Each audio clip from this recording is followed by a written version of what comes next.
Welcome.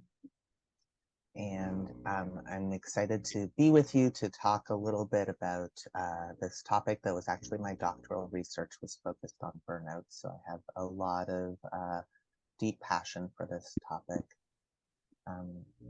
Before I begin, I want to invite us to begin with a land acknowledgement. The bottom right of your screen, you will see placenames.mapdev.ca. If you are not familiar with the correct Indigenous name for the location, village, town, city where you are located, I invite you to use placenames.mapdev.ca to check it out and to join me in the chat by acknowledging the specific land where you are located. And as you do so, I invite you to take a few moments to think about something that you want to appreciate about the land. So if you want to take this moment to think about what you are grateful for, feel connected to the land. Maybe there's a place that you feel especially connected to the land. It could be a park, it could be your garden, it could be the beach, it could be a hiking trail, but just take a moment to enter into that gratitude. And then in your chat land acknowledgement, you can say, for example, if you're in Halifax, you would say, I enjoyed meeting with Pugtuk, and I am especially grateful for the beautiful water view that I get to see every morning when I walk to work, for example. So I'm going to take this moment. I would like to begin by acknowledging that I am speaking from Unama'ki, the beautiful and today mostly sunny, some clouds, a beautiful location, which is on the ancestral and unceded territory of the Mi'kmaq, whose inherent rights were recognized in the peace and friendship treaties that were signed with the Mi'kmaq, Maliseet, and Passamaquoddy peoples from 1725 to 1778. This series of treaties did not surrender Indigenous land, resources, or sovereignty to the British Empire, but instead established rules for an ongoing relationship between nations. The treaties were later reaffirmed by Canada in Section 35 of the Constitution Act in 1982. They remain active to this day.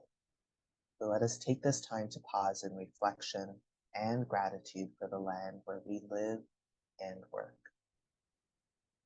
And when we acknowledge the land, we must also begin to acknowledge the wisdom of this planet and align ourselves with its truths. We are all treaty people. So how does this impact what we do and how we do it? And how does it guide our work in general and together today? Decolonizing ourselves and the work that we do means recognizing the ways in which we are each impacted by the colonial system in which we all participate, and from which those of us of settler descent continue to benefit. Each of us, depending upon our social location and intersectional positionality, are uniquely impacted or oppressed. For example, those of us from African descent were dispossessed and uprooted from their land and brought to Turtle Island against their will as part of the white supremacy and slave trade that fueled the settlement of this continent. We take this moment to reflect upon the unique impact of colonization upon each of us and upon what we do and how we live and work in this world. The image that I shared comes from the concept of intersectionality, which was first developed by Kimberly Crenshaw. And I'm going to let us listen to Kimberly Crenshaw's own definition of intersectionality. She is talking about it within the context of education, which of course is how all of us were raised through schools, and that's where we learned a lot of the values that we now hold. So let's take a moment to listen to her.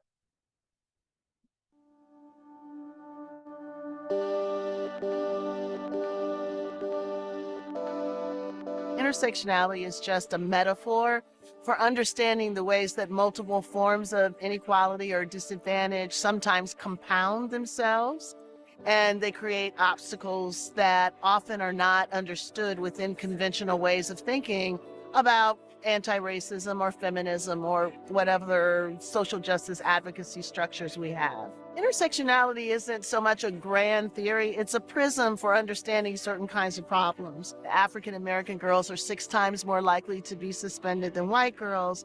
That's probably a race and a gender problem. It's not just a race problem, it's not just a gender problem. So I encourage people to think about how the convergence of race stereotypes or gender stereotypes might actually play out in the classroom, between teachers and students, between students and other students, between students and administrators, and commit themselves to understanding that as a way of intervening and providing equal educational opportunity for all students, regardless of their identities. Identity isn't simply a self-contained unit. It is a relationship between people in history, people in communities, people in institutions. So schools do a good job when they understand that and when they commit themselves to curricular development, to opportunities in the school for all students to understand the histories that have brought us to this particular moment. You can't change outcomes without understanding how they've come about. So independent schools can take the lead on that to be responsive to their student populations and to the communities out of which the students come.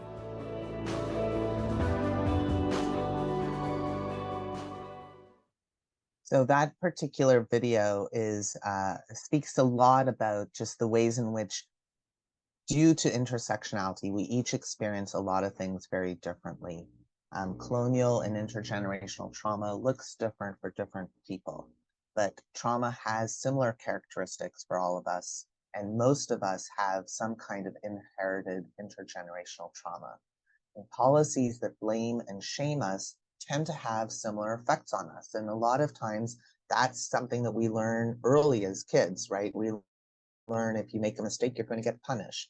So we learn about shame and guilt and a lot of things through the school systems, but through the prism of our own intersectional and intergenerational experiences. So when talking about mental health or healing, um, understanding this is important because we all have inherited trauma. That is, we don't start with a blank canvas. We start with the inherited intergenerational, intersectional trauma of colonization.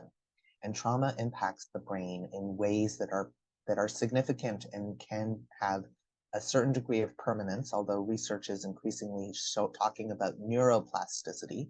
Neuroplasticity is the ways in which it is possible to rewire the brain with certain trauma therapies and somatic therapies in particular. But it's important to understand the trauma response. There are a lot of different theories around it. So internal family systems has its own way of thinking about protective parts and different parts of us. But one thing to think about is we often know about the fight or flight, but we are less familiar with other types of trauma. So in addition to trauma responses, flop is sort of like, I'm so stressed and traumatized, I'm going to just go to sleep or something like that. The body just shuts down. Freeze is about dissociation. Fawn is where we begin to repress ourselves to please the person that maybe, usually it's learned early as a child. Maybe we had an unstable parent, and so we learn to dissociate and maybe please or identify with or try to help or convince or support the person who's oppressing us. And that's the fawn response, and that's the ways in which we sometimes internalize trauma and traumatizing voices. And then we have like our self-critical parent or teacher systems voice inside of us. And that can then get reinforced, especially once we go to school or go through a world that is not yet fully trauma informed. Understanding trauma is really important as well. So here you see on the left 2 brain scans. One is a child that is healthy and wonderful, and another is a child that experienced severe neglect in an orphanage. And you can see how those 2 are different. So when people say just get over it, it happened in the past, it's not really understanding the ways in which that trauma continues to live on inside of us in very profound ways. And when we're saying, well, can't you see things the way I see things? It's because we don't have the same lens, and our brains aren't working in the same way.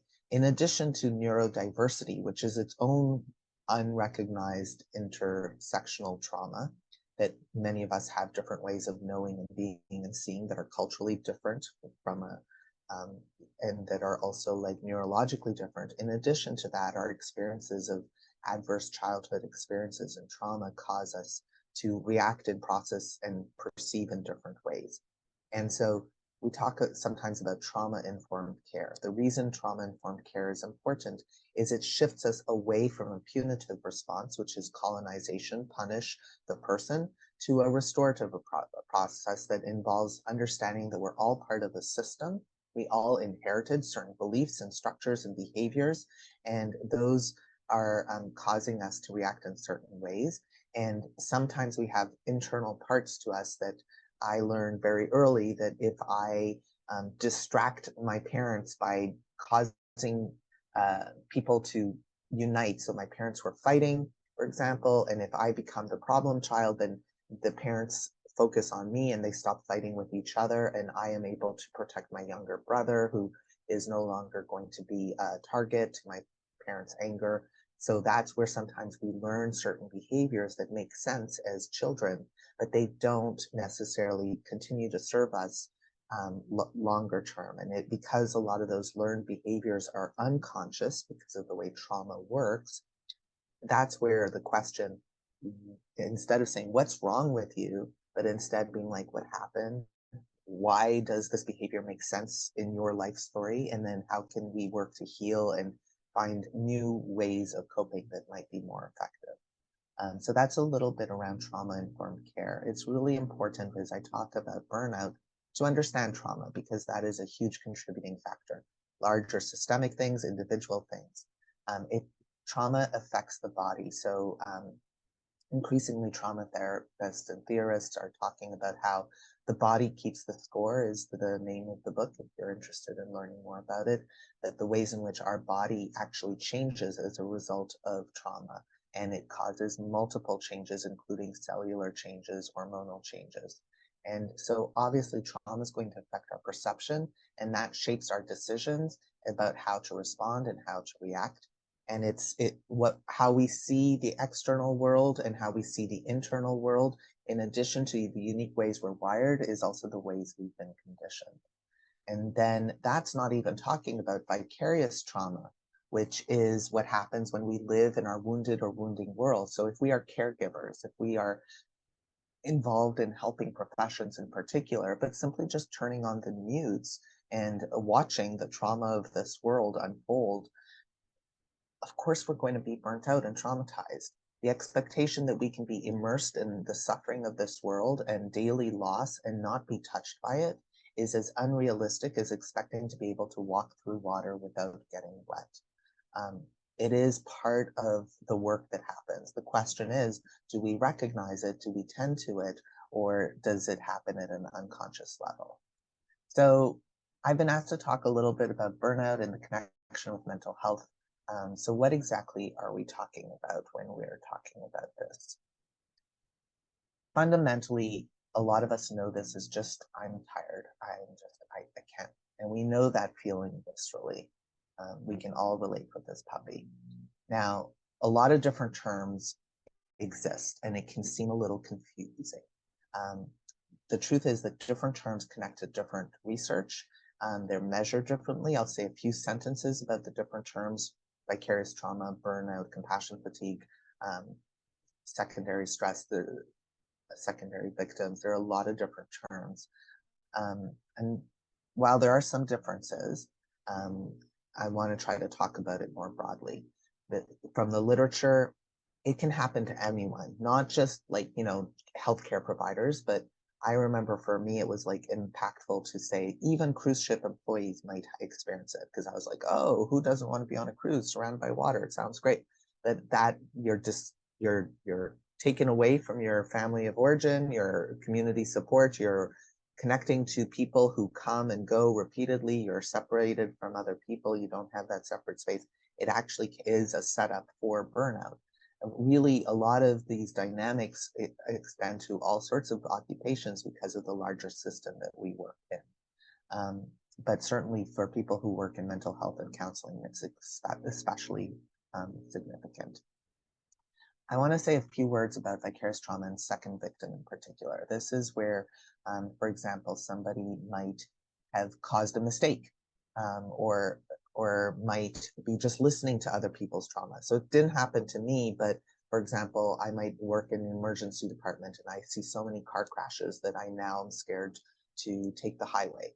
That's a sign of burnout and compassion fatigue, clinically, because it didn't happen to me. I didn't have a car accident, but I've been watching so many people who in the hospital experience it that I'm experiencing it as if it were happening to me. That's what happens when you have so much compassion that you can relate so personally to someone else's experience and it impacts you. This is where there's trauma beyond even what we have experienced, but that's the role of neurodiversity. So certain people, depending on how they're wired, are especially sensitive. Dr. Gabor Mate talks a lot about how if we could rethink our understanding of mental health instead of pathologizing and diagnosing people, but understanding how much of all mental health is really related to trauma, is really related to the ways in which as we're very sensitive and we absorb things and how the meaning we ascribe to them, sometimes even at an unconscious level because of the schemas or beliefs that or stories that we told ourselves as kids, and how unexpressed that continues to haunt us. That's part of vicarious trauma. Second victim is if there's a mistake that happens. So let's say the doctor um, gave the patient the wrong medicine. The patient is the first victim. The doctor is the second victim. Why? Because the system didn't protect the doctor from making that mistake. The system is potentially to blame on that front because, for example, if you go to the ATM to get money, you would put your card in and you would have to take your card out before you get your money. That's where the system is built in to prevent mistakes. But systems are not perfect. And every time there's a mistake, ideally we should be like, oh, how can we fix our system? Instead, we blame the person who is perpetrating that. So that's the second victim. The second victim is the person who is being blamed for systemic problems.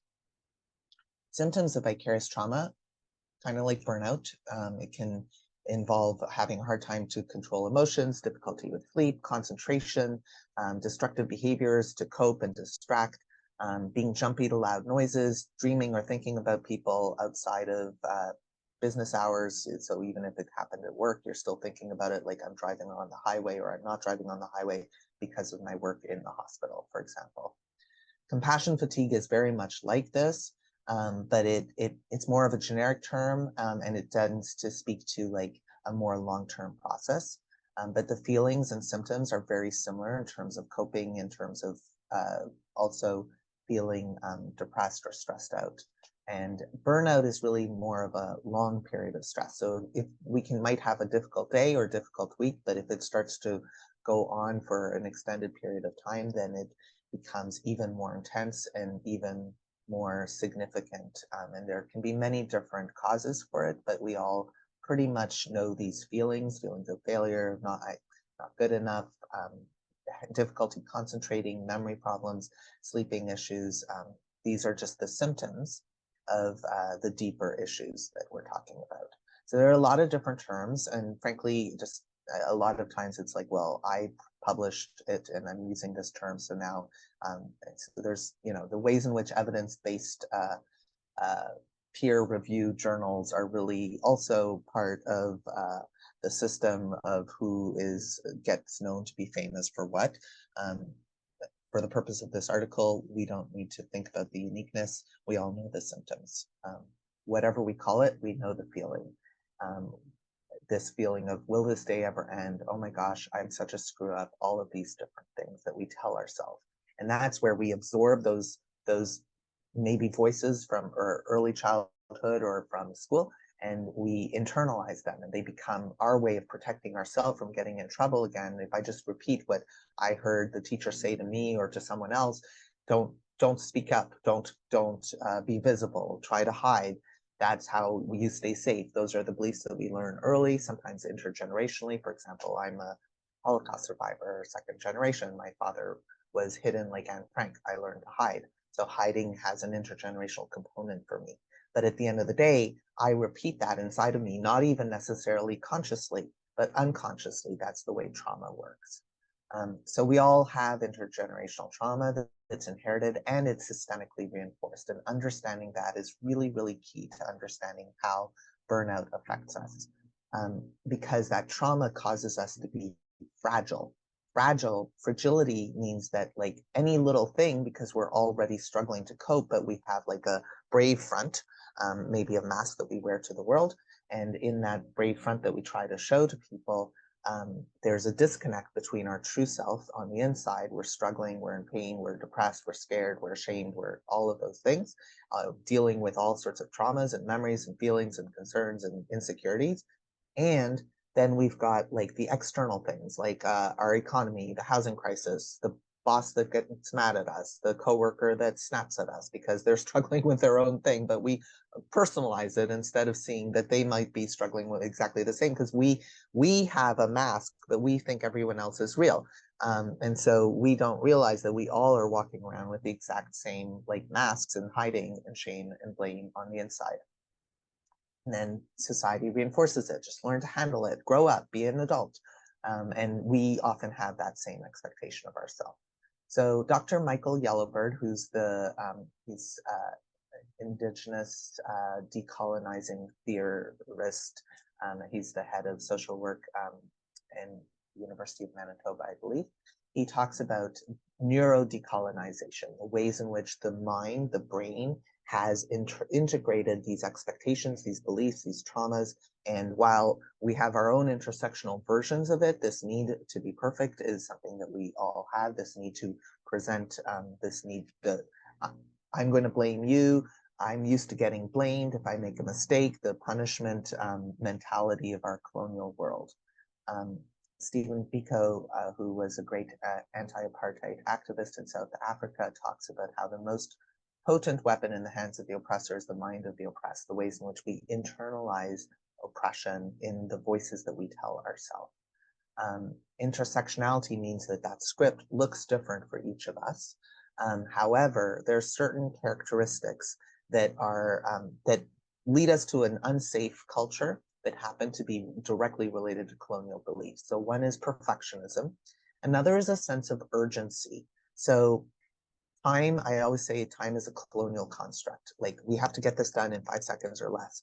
That pushes us into a trauma place. So our mind has like long-term thinking, short-term thinking, and then we have our reptilian brain that pushes us when adrenaline hormones and kind of stress hormones get activated. We then go into the quick fight or flight automatic response that's developed by instinct, right? Like if you're driving and suddenly something happens, you automatically, before you can even think, you know how to veer out of the way of the oncoming car, hopefully. So the automatic response has a survival characteristic in it. The problem is that if I have the sense of urgency because I have something that's due in 5 seconds or less and I'm stressed out, I might not be thinking clearly. So there are a lot of different colonial beliefs that contribute to poor decision making, stress, burnout, defensiveness, which can contribute to now I'm having a fight with my partner because of what happened at work and those kinds of things. The belief there's only one right way, either or thinking, paternalism, individualism, I'm the only one, fear of open conflict, the idea that objectivity exists, which is a way of discounting more intersectional and historically erased, marginalized, or silenced voices. These are all certain colonial beliefs that contribute to our maintaining the status quo, which is part of the burnout piece. So understanding that we all have different experiences of oppression means that we all have different experiences of what burnout looks like, and that intersectionality amplifies. So in the same way as Kimberly Crenshaw talked about the experience of people who are of color and the experiences of women separately have their own challenges. But when you put both female and Black together, it's like it's much more increased. It's not like 2 and 2 equals 4, but it's like a much more, so she said it's 6 times more likely that they are to experience problems as a result. So that intersectionality is also true when it comes to burnout and depression and fatigue. And then thinking about, for example, microaggressions. So what happens inadvertently, maybe because of people don't know, they don't know what they're saying, they don't know what they're doing, they're working in their own automatic thinking, but it can cause deep trauma for people with experiences, whether it's around race, whether it's around gender. And we see that in terms of like, there's a huge cost to society by not paying attention to any of this, because people are leaving their jobs, they're burning out, they're going on leave, because we're not talking about trauma-informed intersectional ways of thinking. And then, of course, there's also there's policies in place as well, and those policies affect our income, affect our work, and that also contributes to maintaining or amplifying some of the stressors that we have. So what happens when we don't address the symptoms? It gets worse. We just have to open the news and see what's happening in the world. We're not yet paying attention to all of these different issues. So the question is, we who are caregivers, right? You're all with the Canadian Mental Health Association. You're all doing amazing, beautiful work trying to help others while trying to also cope in our difficult world. How can we advocate effectively for others if we can't advocate for ourselves? This is the question to think about. And one of the reasons why I've been excited that we've partnered with the Canadian Mental Health Association in advocacy, because if someone's depressed about housing or racism, you know, a cognitive behavioral therapy approach that says, let me help you cope so that you can make it through the day, is not going to necessarily address the housing crisis or racism, right? So we need to have some kind of advocacy for the structural determinants of health that are contributing to our mental health challenges, as opposed to saying, well, let me help you cope as an individual. Because if we just have therapeutic interventions that focus on the individual instead of looking at the larger structure, what that actually unintentionally is doing by saying, you get therapy because you are depressed, instead of saying we all collectively need to work also together, is that it reinforces that shame and blame of the person who's sensitive, who's been through problems. You're the one with the problem, instead of saying, well, we all share a certain part of it. We are all complicit. We're all paying taxes. We're all part of the system. We inherited it. None of us created it. We were all born into it. Now we have it. What do we do? It's inside of our brains. How can we work to address it? How can we work together towards that? Now, individual therapy is still really important. I still need to be able to sleep at night so that I can wake up in the next morning and go and contact my MLA and try to work towards structural justice. But I need both. It's not an either or. Colonization says either the individual or the collective. No, we're saying we have to look at everything all simultaneously if we want to come to healing. Because if you put a good person in a bad system, the bad system is going to win. And that's just part of it. And intersectionality teaches us to be afraid of each other instead of the one that's, maybe profiting off of this. So we don't really talk about burnout or compassion fatigue, because that, if we talked about burnout, compassion fatigue, neurodiversity, trauma, then that would shift the focus away from a mental health industry that is really focused more on profit, on take this pill and you're going to get better. Not that a pill doesn't help. Of course a pill can help. Like, it can help a lot for a lot of people. I'm not saying that at all. It's just that there are larger systemic issues that are not being addressed. And so long as we focus on the individual, then we don't also look at the larger whole, then we're missing out. So talking about burnout, in my mind, is really an opportunity to rethink everything, because obviously the current approach to thinking about healing is not working. We have healthcare providers that are burning out. All of us are burning out. There's wars exploding, violence exploding everywhere. And it's really a large part because of burnout and compassion fatigue, and the ways in which sometimes society reinforces it, or we reinforce it. I must be perfect. I'm not good enough. I must not make a mistake. If I make a mistake, I have to hide it. Nobody loves me. I can't do it. I'm going to get in trouble. So how do we inspire hope when we feel hopeless is the next question. How can we work on having an accurate assessment of what's even going on? right? If I'm so traumatized, then my first reaction might be to replicate things I learned in my childhood, as opposed to taking a pause, taking a deep breath, trying to get out of my reptilian traumatized brain, trying to maybe talk or connect with someone who can help ground me and center me so that I can potentially interact in a way that's more measured, more adult, has more perspectives around it. When we don't deal with burnout, there are ethical implications because our system is really struggling right now. And it will continue to struggle and get worse because we go on automatic pilot. Because competence is often the first thing that goes when we are burnt out. That's why in the hospital, in an airplane, it says, put on your own oxygen mask first, because we have to take care of ourselves. If we could be at least as nice towards ourselves as we are of our cell phones, right? Oh, my cell phone is on 4%. I better plug it in.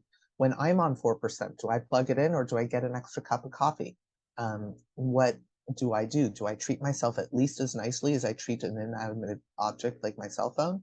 Do I put on my own oxygen mask? Do I recognize when I am struggled, when I'm not struggled? If I don't pay attention to this, then I am at risk of boundary violations, which in mental health is especially challenging because that can lead to more complexity. We see a lot of, maybe people who are like interacting with, I'm a counselor and maybe I might be getting like a little too wrapped up in that other person. That's where ethical boundary violations happen. So figuring out self-care is actually an act of care. Taking care of oneself is a way of making sure that when we do take care of other people, we're meeting their needs, not our own. If we're struggling, we might start talking to other people because work becomes our life. If we begin to burn out, we can no longer see the difference between the personal and the professional, and that's where boundary violations happen. So what should we do? I don't mean to depress us. I have a lot of hope that it's possible. One of the things is specifically the fact that we are doing truth and reconciliation. We are doing decolonization. We are starting to understand about intersectional bias and oppression. We are starting to understand how trauma and trauma-informed care, how trauma affects us and how trauma-informed care can transform the way we're thinking about mental health, just like thinking about neurodiversity. So I'm autistic. I have a different way of processing through the world. That can really be important. But it's also important to recognize the signs when we are burning out. There are many different ways of assessing, but the professional quality of life measure is one validated thing. You can look it up, ProQuil, and it has a self-score, and you can test where you are on your own burnout levels. And simply doing that in itself is its own form of intervention, because it helps us just begin to be like, oh, you know what, I haven't slept in enough, or I have had this challenge. And so it's just like looking at your phone to see how much battery you have left. Those assessment tools are a form of intervention. There are other ones as well. The University of Buffalo has a whole thing under the social work department on resources around burnout. You don't have to be a social worker to look at them. They just happen to be the one that I use. But it's also important to understand that it's a continuum. So it starts off innocently, and if we don't pay attention to it, if we don't recognize the warning signs, it leads to significant burnout. So let me talk a little bit about this phase. The first phase of burnout is what's called the zealot phase. This is where we're like, I'm going to go the extra mile. Oh, I'm so excited. I'm going to sign up for this. I'm going to sign up for that. I'm excited. I'm going to do it. I'm going to please. Usually the zealot phase is often because of trauma. Like I wasn't loved, or I wasn't successful, or I didn't feel safe earlier as a child. So I'm going to go above and beyond to try to please other people because that's how I learned to feel safe. Sounds really good. The problem is we're denying our humanity, right? Because I'm going to go the extra mile is really good to a certain extent. But if we think about things as on a continuum, going the extra mile means that if I'm doing more here, I'm doing less somewhere else. Like I might start, exercising less, meditating less, spending time with family and friends less, just relaxing less. Because that's what usually leads to the irritability phase, where we start to like, I'm starting to lose my patience, not necessarily at work, maybe it's in traffic. But wherever it is, if I'm starting to get a little bit irritable, that should be the warning sign. I need to make a change. I need to readjust. I need to check, am I in balance? Am I in equilibrium or not? If I don't, and our society does not tell us to do that, we take a pill, take a Tylenol, take a coffee break, whatever, then we might push ourselves past what we can. And we're human, we're not machines, and we are going to begin to make mistakes. We're going to start to have difficulty concentrating. When we sleep, it's not going to be restorative. We're going to start to have hopelessness. We're going to start to have physical symptoms. It's going to affect our immunity because of all the ways that I showed trauma affects the body. We really don't address it. We reach what's called the zombie phase. This is just one theoretical framework. It's not clinical, but I find it really helpful because it's so descriptive. We all know that feeling where we're on automatic pilot and we're just doing the bare necessity to survive. It's a survival mode. We start to get into a numbness, we dissociate, we forget. This is where addiction, unhealthy coping, the system is against me, I give up, and anhedonia, loss of pleasure, we stop being able to laugh and joke. Those are where the clinical symptoms begin. And if we look at depression and understand that anxiety and depression very often is really the predisposition of certain sensitivities that we have within certain traumas and systems and our own, you know, experiences of the world, that changes everything. So understanding that burnout is a continuum, that there's different people have different phrases of approaches to it, whether here you see honeymoon phase, onset of stress, chronic stress burnout, habitual burnout. There's 12 stages. So, you know, everyone's got their own theory on it, but it's very similar. Just the notion that it happens gently, which is great because it means that once we start to attend to the symptoms and understand how they're linked and connected, it allows us to intervene earlier. That's what allows us to, instead of having pathology, we're able to focus on renewal and healing and maturation and like, wow, wouldn't self-care really be about creating a life for oneself that one didn't need to escape from? That's a good goal. It may not be achievable because of intersectional oppression or injustice, but it's a good goal. And if we could channel our anger and frustration towards advocacy, towards working upstream to transform the systems that have created a lot of this frustration and despair, that could really help us connect with other people, which in itself is life-giving, realize we're not alone, realize we're not to blame. That in itself is healing.